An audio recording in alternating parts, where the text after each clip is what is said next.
అధికారంలో ఉన్న పార్టీలోకి నాయకులు క్యూ కట్టడం కామన్. కానీ ఇక్కడ మాత్రం సీన్ రివర్స్ అయిందట.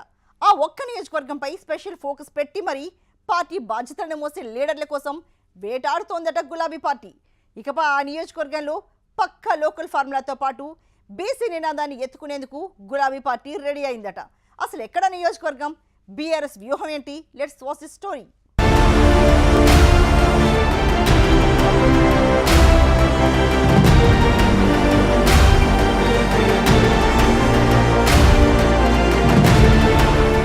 ఉమ్మడి నిజామాబాద్ జిల్లా రాజకీయాల్లో హాట్ టాపిక్గా మారింది బాన్సువాడ. ఈ నియోజకవర్గంపై గులాబీ అధినాయకత్వం స్పెషల్ కేర్ తీసుకుంటోందన్న ప్రచారం ఊపందుకుంది. కంచుకోట లాంటి నియోజకవర్గంలో గులాబీ జెండా ఎగిరిన మాజీ స్పీకర్ పోచారం శ్రీనివాసరెడ్డి కాంగ్రెస్ గూటికి చేరటంతో అక్కడ బీఆర్ఎస్కు పెద్ద దిక్కు లేకుండా పోయింది. క్యాడర్ స్ట్రాంగ్గా ఉన్నా నడిపించే నాయకుడు లేక క్యాడర్ తీవ్ర నిరాశలో మునిగిపోయింది. అయితే ఇప్పుడు ఆ లోటును భర్తీ చేస్తోందట. వచ్చే ఎన్నికల్లో పోచారం అండ్ ఫ్యామిలీని ఢీకొట్టేందుకు మాస్టర్ ప్లాన్ వేసిందట బీఆర్ఎస్. ఈ వ్యూహంలో భాగంగానే కాంగ్రెస్ కీలక నేత మోరల్ శ్రీనివాస్కు కేటీఆర్ సమక్షంలో గులాబీ కండువా కప్పేశారు. అంతేకాదు త్వరలోనే మరికొందరు ముఖ్య నాయకులకు ఘర్ వాపసీ కార్యక్రమం చేపట్టబోతున్నారట. ఆపరేషన్ బాన్సువాడ బాధ్యతలను మాజీ మంత్రి ప్రశాంత్ రెడ్డికి అప్పగించినట్టు సమాచారం.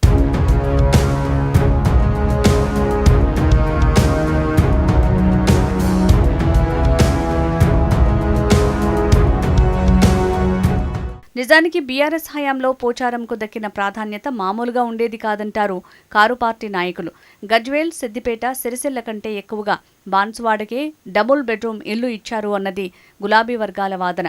సొంత స్థలం ఉన్న పేదలకు కూడా సబ్సిడీ ఇప్పించి రాష్ట్రంలో ఎక్కడా లేని లబ్ధి బాన్సువాడకు చేకూర్చారు. ఇలా అనేక అంశాల్లో ఇతర ప్రాంతాల కంటే పోచారం శ్రీనివాసరెడ్డికి అంత ప్రాధాన్యత ఇస్తే అధికారం మారగానే పోచారం జంప్ కావటం కేసీఆర్కు తీవ్ర ఆగ్రహం తెప్పించిందట. అందుకే ఈసారి బాన్సువాడలో ఎలాగైనా గులాబీ జెండా ఎగురవేయాలనే పట్టుదలతో ఉన్నారట గులాబీ బాస్.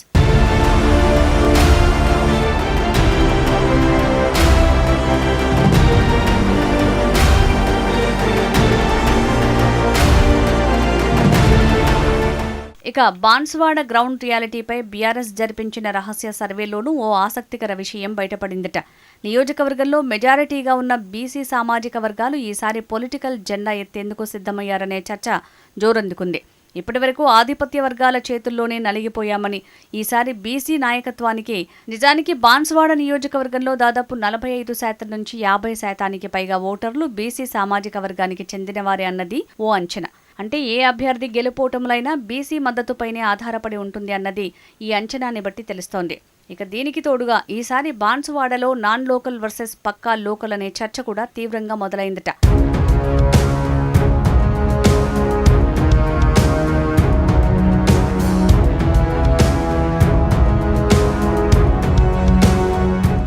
ఈ క్రమంలోనే జనాల్లో ఉన్న ఈ లోకల్ సెంటిమెంట్, బీసీ నినాదాన్ని పక్కాగా క్యాష్ చేసుకోవటానికి గులాబీ పార్టీ రివర్స్ స్కెచ్ వేసిందన్న చర్చ జరుగుతోంది.